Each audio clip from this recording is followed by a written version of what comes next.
के इस वीडियो में बात करेंगे रेखा, रेखाखंड और किरण के बारे में। ये तीनों का परिभाषा को जानेंगे। क्या जानेंगे? परिभाषा मतलब डिफिनेशन को आज जानेंगे इस वीडियो में, और उसके बाद इसका सिंबल यानी पहचान क्या है उसको जानेंगे। तीसरा बात कर लेते हैं कि रेखा किसे कहते हैं। रेखा को समझ लेंगे, उसके बाद आगे हम रेखाखंड और किरण के बारे में समझेंगे। रेखा यानी लाइन, केवल लंबाई हो, चौड़ाई और मोटाई ना हो उसे रेखा कहते हैं।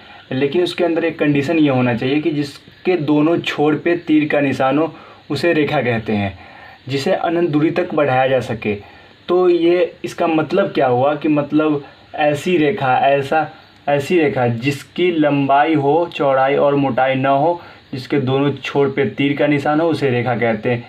ये भी एक रेखा है, ये भी एक रेखा है, दोनों ये रेखा हुआ। क्या हुआ? दोनों एक लाइन है। इंग्लिश में बोले तो लाइन, हिंदी में बोले तो रेखा।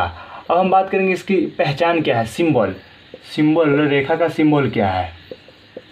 रेखा का सिंबल इस तरह से अगर कहीं पर आपको दिखे तो इसका मतलब आप समझ जाइएगा कि ये सिंबल जो है इसका किसकी पहचान है। ये रेखा को बता रहा है, रेखा को दर्शा रहा है। अगर हम बात करें कि रेखा कितने प्रकार के होते हैं, टाइप्स कितने होते हैं, टाइप्स ऑफ लाइन यानी रेखा कितने प्रकार के होते हैं। रेखा दो प्रकार के होते हैं, एक सरल रेखा, एक वक्र रेखा। सरल रेखा को इंग्लिश में स्ट्रेट लाइन कहते हैं, वक्र रेखा को इंग्लिश में कर्व्ड लाइन कहते हैं। अभी इन दोनों को हम डिटेल में थोड़ा समझने की कोशिश करेंगे। सीधी रेखा को सरल रेखा कहते हैं, टेढ़ी मेढ़ी रेखा को वक्र रेखा कहते हैं। अब इसको कैसे समझेंगे कि सरल रेखा कौन है, वक्र रेखा कौन है। तो मतलब ये हुआ कि ये अगर सीधा खींच दिए तो अगर सीधा है तो वो सरल रेखा होगा। अगर ये रेखा इस तरह से है, टेढ़ा मेढ़ा है, इसका मतलब ये वक्र रेखा होगा। सरल रेखा वक्र रेखा को पहचानने में आपको कोई दिक्कत नहीं होना चाहिए, क्योंकि सरल रेखा जो सीधा रेखा होगा वो सरल रेखा होगा और टेढ़ा मेढ़ा रेखा को वक्र रेखा कहेंगे। हम बात करेंगे रेखाखंड यानी लाइन सेगमेंट। लाइन सेगमेंट किसे कहते हैं? तो सीधा सा हम इसका परिभाषा होता है, रेखा से कटे भाग को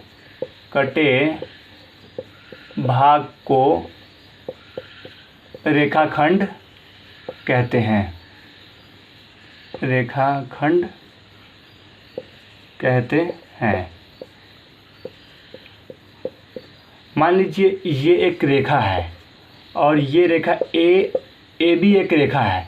अगर इसके कुछ भाग को हम काट लेते हैं, मान लीजिए ए के बिंदु इधर से यहाँ से काट लेंगे और यहाँ से बी के इधर से काट लेंगे, ये जो पार्ट निकलेगा यही रेखाखंड कहलाएगा। यही बिंदु, यही जो पार्ट है यही रेखाखंड कहलाएगा। तो रेखाखंड समझने में कोई परेशानी नहीं होगा, क्योंकि रेखा से कटे भाग को रेखाखंड कहते हैं। अगर एक एग्जाम्पल और समझें, मान लीजिए एक बिंदु ये है, एक बिंदु ये है, एक बिंदु ए है, एक बिंदु बी है। इसको मिलाने वाली जो रेखा होगी उसे रेखाखंड कहेंगे। तो आपको रेखाखंड में अब लाइन सेगमेंट समझने में कोई कठिनाई नहीं होगी। रेखा से कटे भाग को रेखाखंड कहते हैं। ऐसी रेखा जिसका एक छोर स्थिर हो, दूसरा छोर को अनंत दूरी तक बढ़ाया जा सके उसे किरण कहते हैं। इसका मतलब ये हुआ कि इस तरह से अगर कोई भी होगा रेखा, ये किरण कहलाएगा। क्यों किरण कहलाएगा? क्योंकि एक छोर को, इस छोर को अनंत दूरी तक बढ़ा सकते हैं, इस छोर को अनंत दूरी तक आगे तक बढ़ा सकते हैं, इसीलिए इसको किरण कहेंगे।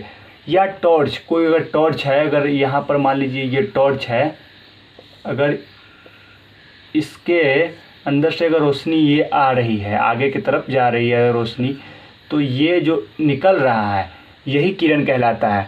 किरण का पहचान ये होता है, सिंबल जो होता है किरण का, कहीं पर आपको ऐसा लिखा दिखे तो इसका मतलब समझ जाइए वो किरण का पहचान है, ये किरण का सिंबल है। किरण का सीधा सा डिफिनेशन ये है, ऐसी रेखा जिसका एक छोर स्थिर हो, दूसरा छोर को अनंत दूरी तक बढ़ाया जा सके। और ये जो छोर है, इधर का छोर, ये अनंत दूरी तक इसको नहीं बढ़ा सकते, ये फिक्स होता है। ये क्या होता है, इसका ये छोर जो है फिक्स है। और अगर इस तरह का भी हो, इधर से भी, ये भी किरण कहलाएगा इसका, लेकिन ये छोर को आगे तक बढ़ा सकते हैं। और ये छोर जो होता है, इसका जो सेकेंड पोर्शन है, जो इसको नहीं बढ़ा सकते हैं हम, तो इसको ही हम किरण कहते हैं। आप देख रहे थे इक्वल नॉलेज चैनल। अगर आपको ये वीडियो अगर पसंद आया हो तो आप अपने दोस्तों के साथ शेयर कर सकते हैं।